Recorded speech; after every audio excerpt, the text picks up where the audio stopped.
good evening. Thank you for joining us.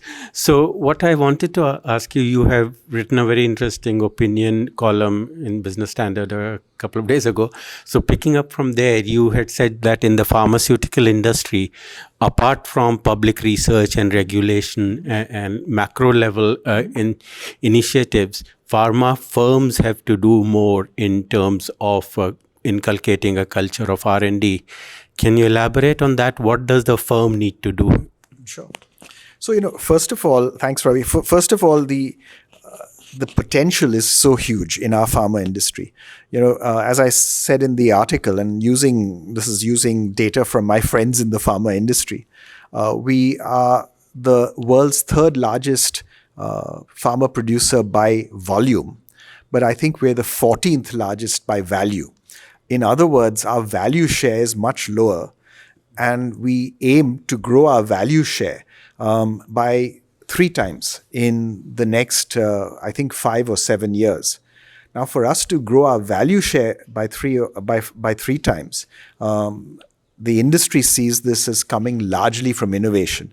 So it's actually going to be all about R&D. It's how can we do more R&D, and how can that R&D be more and more fruitful. Now, the pharma industry is already, among all industries in India, reasonably R&D intensive.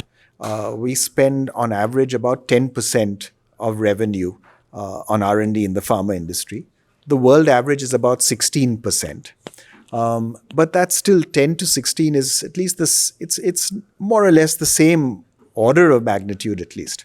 In many of our other industries, there's a huge gap which needs to be bridged. So in pharma, we don't have the luxury of just doing much more R&D. We have to grow the top line, and we have to grow our R&D spends both at the same time. And we need to do all those things that will make that happen in an effective way.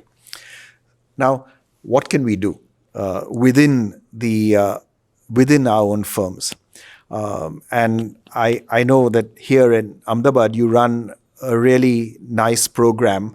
I think it's a global MBA on pharmaceutical management. Yeah. And this program it tries to provide skills across all functions. And I think that's what we need. Because yes, we need to do much more R&D, but that R&D needs to show in much higher sales. We need to be able to grow the top line. We need to be able to grow the top line by entering new markets in India, and also entering world markets to a much greater extent. So it's a combination of moving up the value chain, getting into higher value-added products, growing volume at the same time, and doing much more R&D and becoming much more innovative at the same time. It's a big challenge, but the payoffs are also huge. Perfect. Thank you so much. So just to close on that, so if leaders in the pharmaceutical industry are listening to your advice today, so what do they need to do, as you said, to be able to grow R&D? You just don't need to grow R&D. You need to grow all the things that come before R&D and after R&D, exactly. Sales and marketing and the bottom line and people management and so on. So a program like, as you mentioned, we run a program called Global Executive MBA in Pharmaceutical Management, which talks about R&D, but it talks about finance and marketing and operations and supply chain and people management and so on. So do you think this builds the kind of ecosystem within pharma companies to be able to promote R&D? What I would recommend to a firm would be to take a few functions of people involved with maybe the same product area and let them go through as a team and go through the program as a team, and let all their work and project work and so on in the program be focused entirely on this exercise.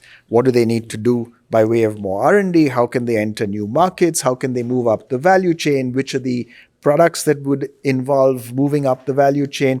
Do they need to develop them? Do they need to, is developing them a matter of process technology? Is it a matter of product technology? Is there new molecule discovery, which is a longer term process that's involved as well for let's say, which will show up 3 years out or 5 years out? what are all those pieces that one needs to really address in an effective way? Does it mean more smoother, more efficient execution in terms of manufacturing capability? Really do it as a cross-functional team, someone that is responsible for the supply chain, someone who's responsible for R&D, and someone who's responsible for the business and sales and marketing. I think that combination could be very powerful, all focused around the same product group. Perfect. Thank you so much. Thank you, Ravi. This makes it very clear for us and for our participants in the program. Thank you.